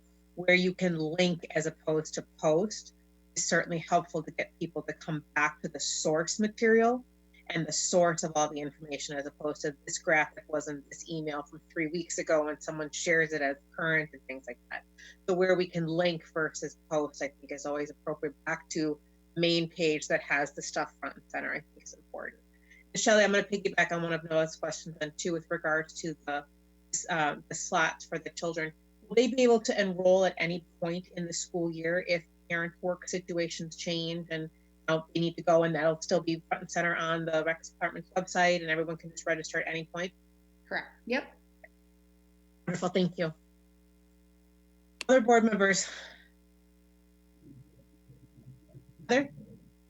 Hi. Okay. I'm looking at the lunch pickup, Steve, the food pickup. You chose 9 to 11. Is there a particular reason you went with that later time? Because isn't it now like 8 to 10 for lunch pickup? Yeah, the reason we did that for consistency, because when we go to phase 2, we have to feed the children in the school, and we also wanted to alleviate that congestion of people picking up meals and parents dropping off their students in the morning. So we just wanted to just stay with 9 to 11 now, so we wouldn't have to change our distribution time when we did go to phase 2. Is there concern about parents who would normally drop their students, would probably drop them at daycare? They're not going to have that opportunity to stop and pick up the meal on their way to work or to school, because they drop them for breakfast at their normal school time. Now you're going, an hour later, hour and a half for our middle school, secondaries, and our elementaries. You're about 30 minutes later than what school drop off would be. Right. We also looked at our distribution. I had my staff through the course of March through the summer look at. We had a small push in the morning when we opened at 8, but the majority of our current customers, as I'll call them, we threw this scenario at them as well, and they seem to be receptive to it. So it just seemed to work within our in our time frame, to work with the phase 1 and the phase 2. Okay. Thank you. And You're welcome. Then with the busing stuff, are we going to make sure that we encourage families of the same household to sit in the same seats to help with some of that social distancing, limit our exposure? Because I know brothers and sisters are not going to want to sit together. However, it's going to help us in the long run. Aaron? Yeah, Heather, great point, great question. That's one item that we do have on the safety precaution document that will be linked on the postcard for families to be encouraged. And then also, I'm sure Dave and Maggie, that's one of my key points to discuss that I have been discussing with them as well, is the communication from them to the drivers, and then the drivers, the communication that they can have with the schools. Should, just as you mentioned, should brother and sister say, I'm not sitting together, what's the process for how we can communicate with the principal at the school to essentially, make that happen, I guess. So. Okay. I think that was it for now.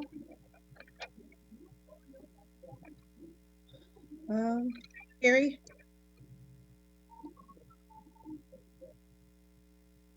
Gary, go ahead.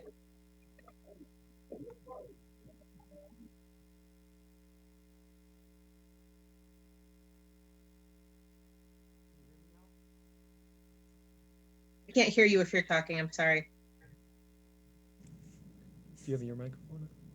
Can you, I don't know what's going on. Can you hear That me was now? a little better. Yeah. Okay, now you can hear me. Okay. So I had a question for, and I sent an email on this question for the Camp Virtualistic.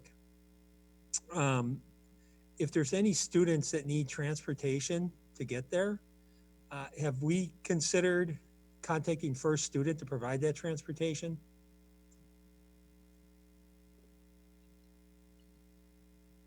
Aaron, I don't know if you want to jump in on this, but Sorry about that. right, so Aaron is exploring that. Maybe we don't have an answer, a direct answer yet, but it's an interesting question, that's for sure. So Aaron, if you want to add anything there. Yeah. And so when I've met with the bus company each week, they've said that they're more than willing to accommodate essentially anything that we need in the time of virtual learning. So, you know, Shelley, should that be a need that you're hearing from families?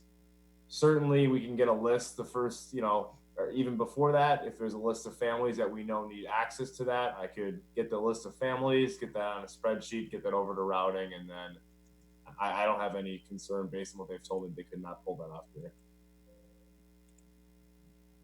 Okay, thank you.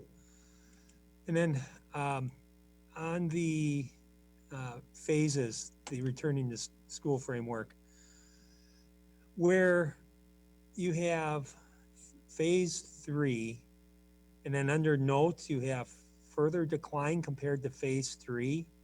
Should that be phase 2? Is that the right Yes, spot? it should be. Good catch. So we'll fix that. Okay.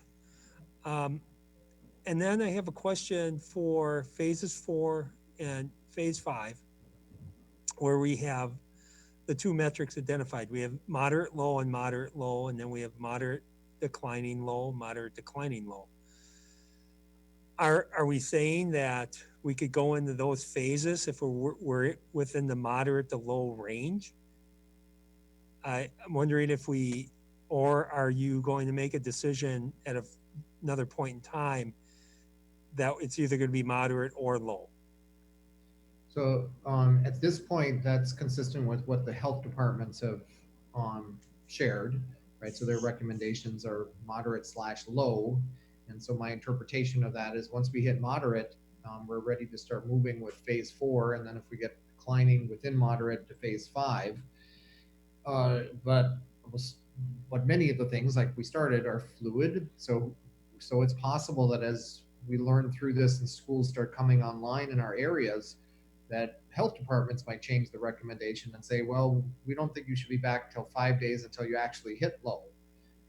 And so then we would adjust. But my interpretation of it right now is once we arrive in moderate, we're going to start planning for phase 4. I would ask that if we could clarify or better define that so the public can understand that. Okay, we'll work on that. Okay. And then I just have one more question related to this. So for the requirements for each phase, the 14-day care trend, it looks like has actually 3 criteria itself. Are the positive cases, are the hospital and the positive cases trending down part of that criteria, or will the 5%, below 5% be the basis? Ooh, that's a good one. I would have to go back to the health department with it. I mean, I'm taking it right off of the Milwaukee County site where they have it kind of in a dashboard, like Noah said, and Noah, maybe you have more insight into that particular answer, but they have it dashboarded and those kind of things put together. And so right now it's green. And so that's why I'm reporting it as green and a yes. Okay, so they're wrapping all that up into one metric. Correct. I was wondering if we could get some further clarification on that. I'll just state that it is all looked at in conjunction to determine what level it will be at. So I would expect that we would be looking at the same 3 metrics to determine if that is in green, red, or orange, based on what we have set out. So we rely on Milwaukee County to provide that. That's correct. Okay. All right. That's all. Other board member questions?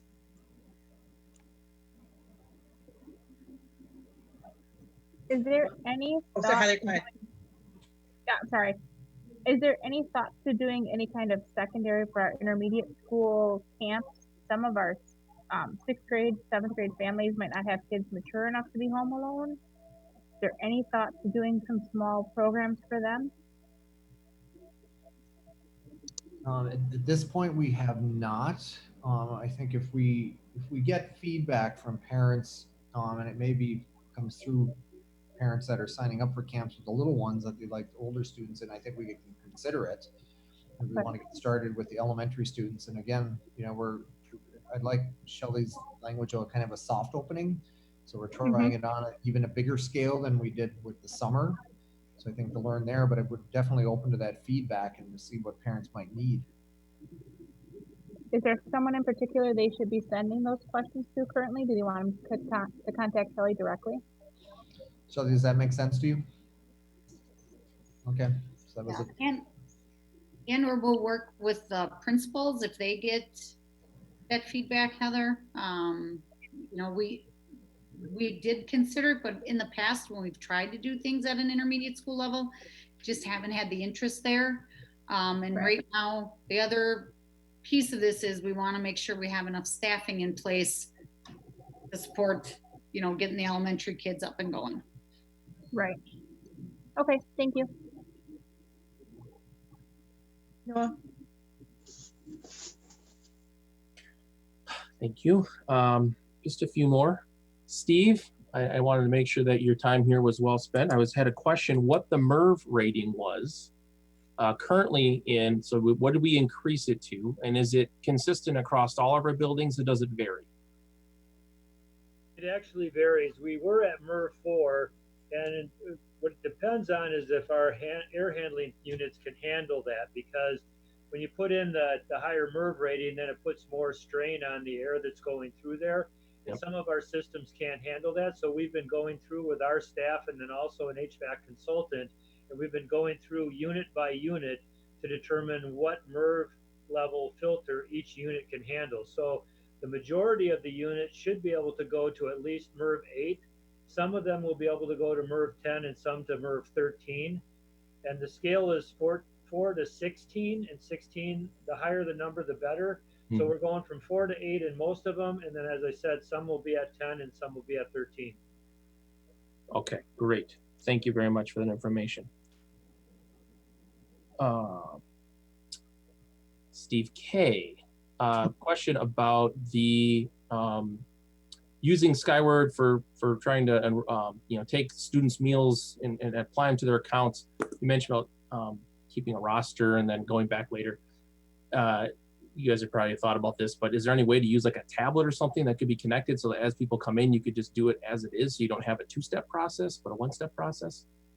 I'm looking into that. I'm waiting for an answer from Skyward on that. But as of now, if we use the roster, then my staff can actually go in. It doesn't matter what school, they can ring in the student no matter what school that they attend within the building that they're at. So we're going to look into that as well, because you're right. I want to try to simplify it as much as possible. But whichever is the quickest, because I don't want to have the parents or the cars to wait. So whichever method is best, that's what we'll do. Okay, thank you. Just wanted to make that suggestion. Sure, thank you. So regarding sports, so we have I know we delayed sports for Hale because of what the Woodland Conference had done for the low risk sports. Is there any concern of how this might impact our Hale athletes and maybe making them less prepared for whatever competitions that might be coming up because they're going to be a week behind? And depending on what happens at the Woodland Conference meeting this week, maybe more than a week behind. Yes. Yeah, it's an obvious concern.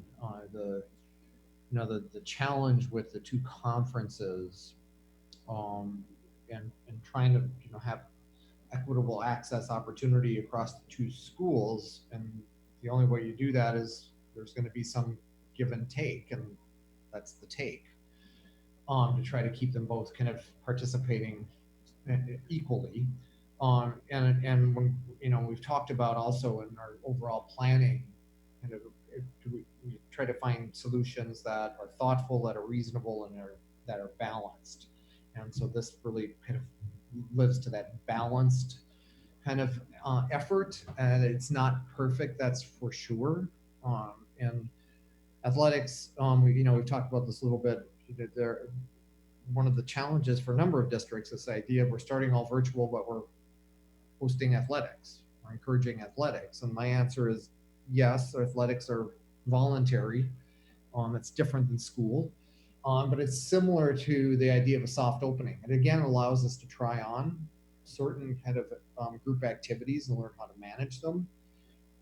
And so we've definitely supported the low risk sports, but depending on where Woodland goes, we may not have high risk sports to keep the balance of the two schools. And so, yes, there's the give and take is real, and I don't know how to resolve it other than to keep them balanced at this point. So just so I'm clear, if Woodland votes that they want to push another week for low risk sports, what we would be planning on doing is following that for all of our schools, both Hale and Central. Correct. Okay. So lastly, regarding class sizes, when we're looking at going to in-person schooling, are we, obviously class sizes should be smaller if we're doing the social distancing, but I understand that not in all instances that may not be possible. And so some of the larger classrooms that we have are 4K classrooms. And so are we balancing the size that we want to utilize the most of with the technical difficulty of educating not only 4Kers or 5Kers, but then also trying to manage their social distancing, their masking. So conceivably, those rooms would have the most students in them, but maybe the hardest, to try and not only just maintain like non-chaos, but to actually educate them and get through the things that they're supposed to learn. So yes, and I'll turn it over to Jeff and Deidre. They're actually beginning the school by school staffing kind of real detailed planning starts tomorrow. And so Deidre, if you want to jump in, or Jeff, on kind of how we're approaching some of those dynamics. So a couple of pieces on that. One, now that we have a pretty good idea of our staff that are requesting leaves or the ability to telecommute and those things, now we're ready to go back to the schools and say, okay, so now the schools know from the survey which families are choosing virtual, which families are choosing distance, which families are choosing in person. And they're planning, as close as they can to that, knowing that some families may change throughout the course of the school year. And so what the schools got last week was just some directions on going into each classroom so that teachers have a bit of a checklist to say, this is how many students we anticipate in distance, and this is how many students we anticipate in in-person learning, right, coming into this space. And what would you need to have in the space in order to socially distance it? So we're starting with kind of just maps of each classroom. And then from the staffing end, Jeff and I have meetings set up with almost all of them. We're waiting for a couple more for tomorrow, just to say, this is the staff in this school site that have requested a leave. We've gotten a lot of feedback from the community that keeping as consistent as we can with at least the staffing in the school, if it can't be the same teacher throughout the year, is really important to our families. And so we are working as hard as humanly possible to create that situation and that dynamic for families. Right now, 4K enrollment numbers across the area, for sure, I'm imagining also across the state, are really low. And ours are lower than they have been in recent years, which hopefully that will change throughout the school year. 4K families that are out there and listening, please come enroll as you feel it is safe to return to school. And we have a very amazing virtual learning plan for 4K. So please feel free to go ahead and come and enroll. But that is a concern. They're little, and we've worked to shift to a play-based model for the last several years, where we actually encourage them to all clamor around together in a play center and learn by doing that kind of work. And so obviously a lot of that has to shift when it comes to our littles. And so we've spent a lot of time talking about that. The other thing that teachers have next, the 24th and the 25th, is a whole day of planning time across our district. So on the 25th, all the 4K teachers have some time, a full day scheduled, so that they can make some of those plans. And what will that look like in your classroom? And is there particular PPE that we would like for those classrooms? We've talked about, do we order hula hoops? Because you have to teach space in a really different way to teeny tiny kids that they're not used to. And they're huggers by nature, those cute little guys. So like, how do we make those, how do you make the space more visible for them? So those are all things that are kind of a work in progress, and we're going to do our very, very best. Can we promise that we're going to be able to keep the kids socially distanced at every moment of every day, at every second? Of course not. They aren't robots, so they make it a little bit harder. So yeah, we're going to do our very best, but we're trying to work on now, especially for the littles, those visuals. How do you set like a visual space around a student that doesn't have those space parameters yet? I don't know, Jeff, if you want to add anything to that one. I was just going to say that Deidre took the words right out of my mouth. Okay, well, thank you for that. I guess, again, my concern was, I know it's going to be a challenge for these sorts of things for little kids. I know that. Just ensuring that, because we have those rooms are the largest rooms because of the play-based model, and asking them and having different areas for different things, that you can put more kids in there socially distanced, that we don't do that and then overwhelm the teacher that's in that area, being like, okay, now you got to try to do this with, yes, it's less kids than normal, but now you're trying to do more and you have less space to do it in because you have to keep socially distanced. Yeah, and similar to how you see at restaurants and things right now, Noah, one of the things we ask the teachers to do is sort of identify the furniture that might need to get pushed to the side as that reminder to keep space in a different way. Or, is there some of the furniture that needs to be moved to a location where it can stay in the building? As we navigate, how do you really structure a space that was designed for something else to allow for all the social distancing? And it might mean in some cases, in some of the schools, they've already talked about, well, it would make more sense for us to be able to spread those students out in a different space. And they're just making those adjustments as they can. And our staff have been amazingly patient. I was in a training today with a bunch of teachers from Wilson and Madison, and they kept saying, when they introduced themselves, I think I'm teaching first grade, but I'm hoping I find out really soon, because some of this, who's doing virtual and who's not, does shift a few of those things. So we're working on it as quickly as humanly possible to get everybody the answers they need. Okay, thank you.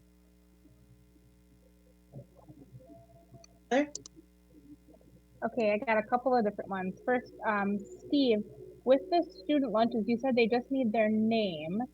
Will the parent need a student ID or a PIN number, or are you just going to be able to do it by the student's name and school?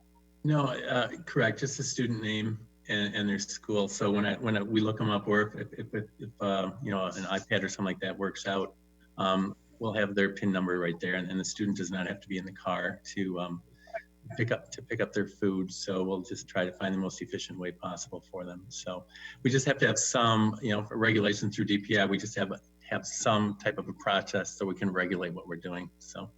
Okay, thank you.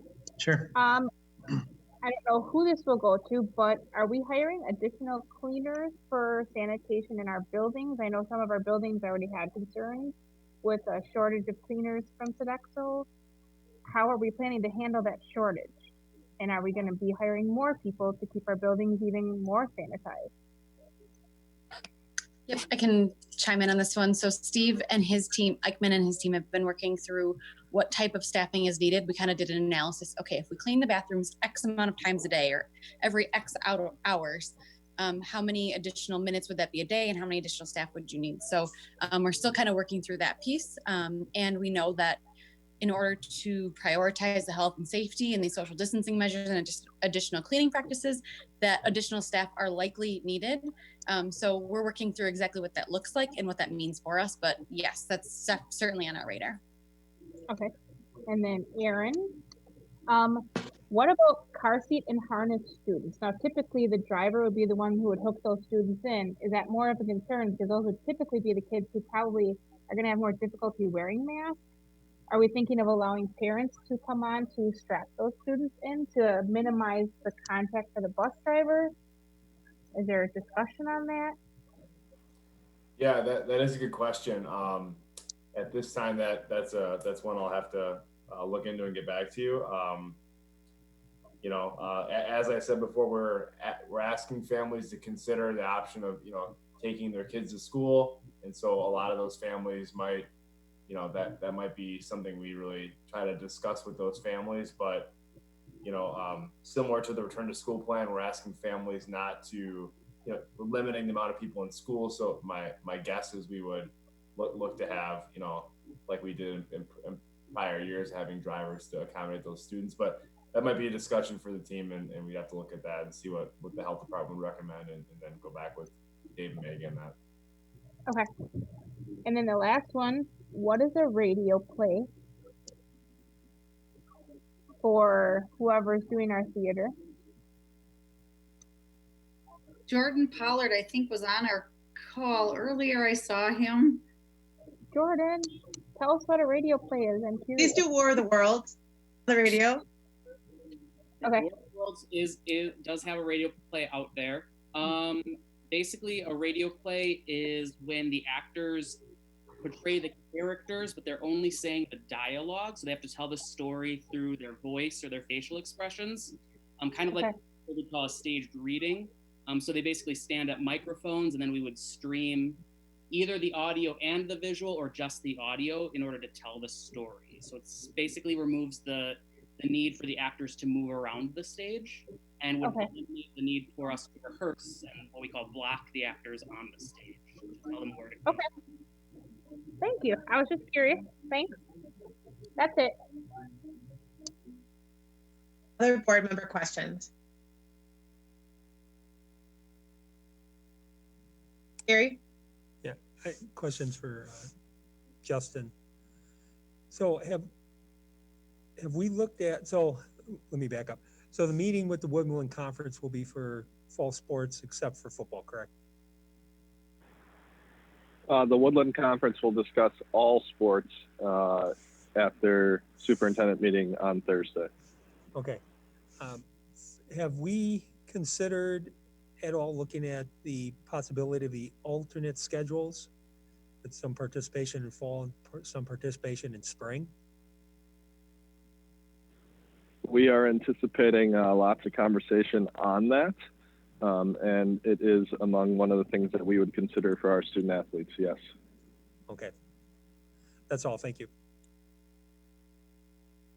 Any other board member questions?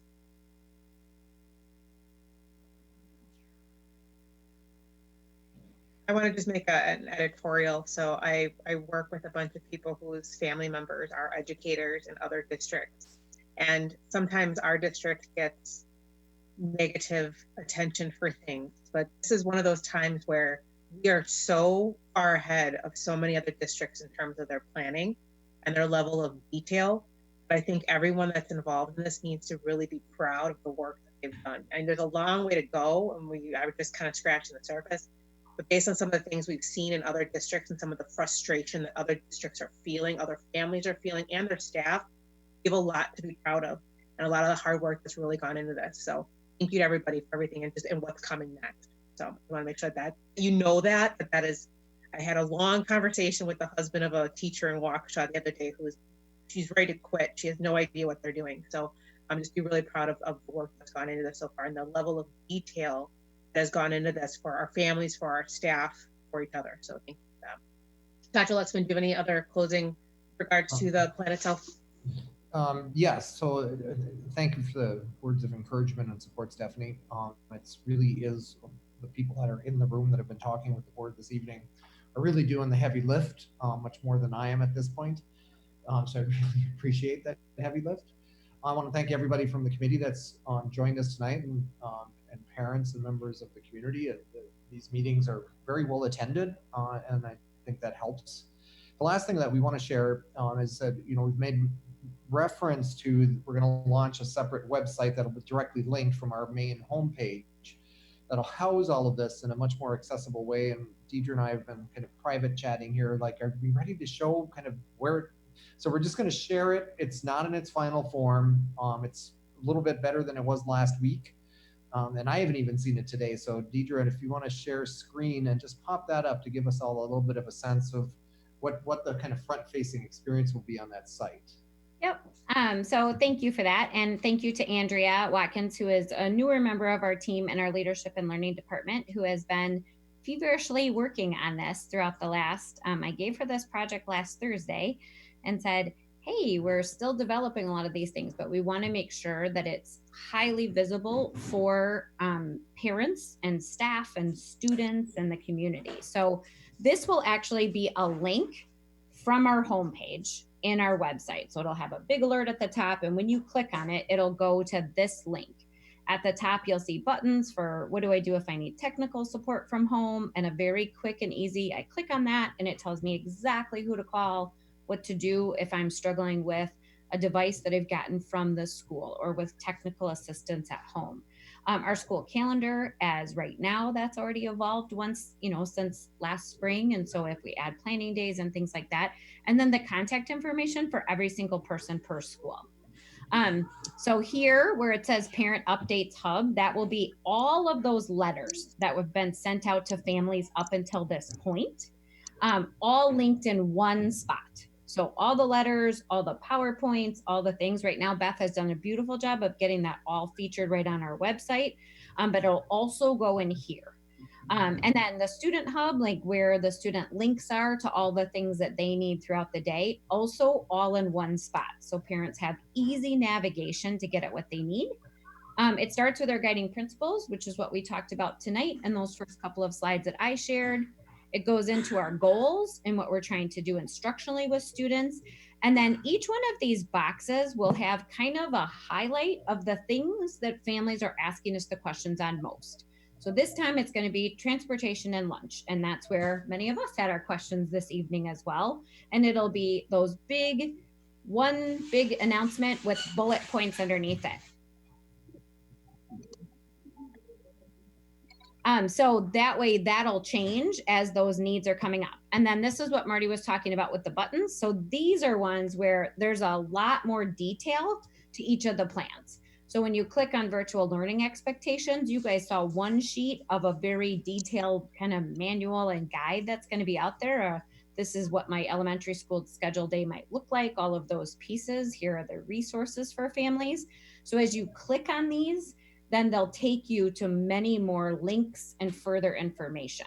And so I'm not going to click on all of them tonight because they're all a work in progress, but they've all started to evolve to have a ton of what you saw tonight on the slides. Just if I only have a question about food service, I do not want to have to filter through 5 slideshow presentations to find the answer to my one question. So I'm going to click on a button and it's going to take me directly to the information that's been shared and is the most up to date as we go. So my small group in the Return to School Committee got to see this, and they already helped quite a bit to evolve kind of the names on the buttons and what needs to be in a button. You want this to be graphic and visual and easy to navigate and have enough information without having too much. So that's what we were going for as we've been building this over the last few days. And then it was really important to us to have a pretty highlighted area for what do I do if my child needs extra help. These are new times for all of us. And so that may change a little bit around some of the supports that students need. And so we wanted some pretty visual supports for that. And then this graphic will be available to all the schools. It just talks about what our expectations are of students, how we want them to be safe when they're online and protecting themselves while they're online. And then at the very bottom will be that button that has all of those FAQs that we've been slowly collecting over the last several weeks. So if we've been asked an answer, asked a question, excuse me, we have an answer to it.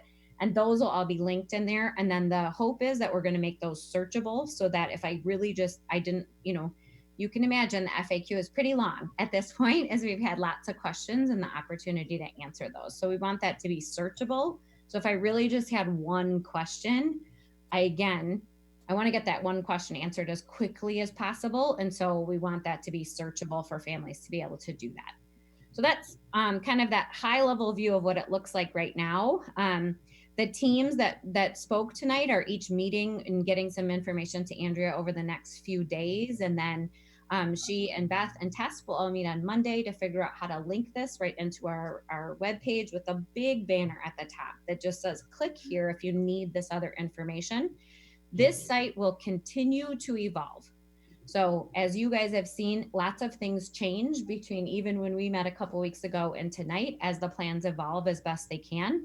And so this will continue to be updated, to evolve, to shift. The one thing as I listen to some of the questions tonight that's not on here are some of those health metrics. And so it feels like that we gotta figure out where they best fit in this site to make sure that that information is really evident and visible to families as it is tied to this West Allis, West Milwaukee site.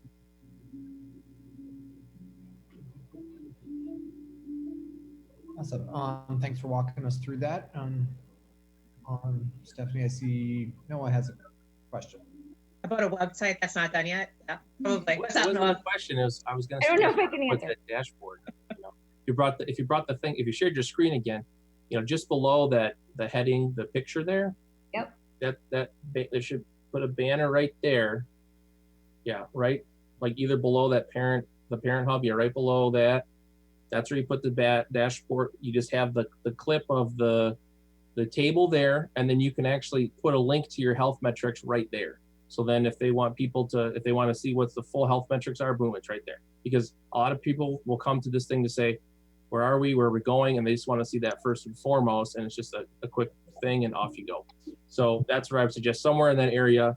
And yeah, and just, you can make the clickable links in there so that people can learn more if they want to. Going back to the origin data, obviously linking back to Milwaukee County, linking back to the health department, wherever we can drill back down to the original levels, I think is important too, because then they get their constituency to be able to connect with the original data and where the information is coming from, that we're just not taking information and manipulating it however we want, but we're able to source back the origin as well. I think is important because goodness knows people have different ideas about how to look at data or where to get data from. So if we're actually linking directly to that, I think that's also good.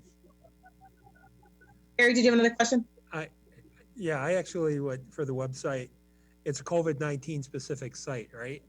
Mm-hmm. I don't think we need that big learning networks image. I actually would put the metric right there, green light, yellow light, red light, just first thing somebody sees, where are we at? Don't have to click on anything. I want to come here, I want to see where we're at, I get that, and then I'll go look for my other stuff. Front and center.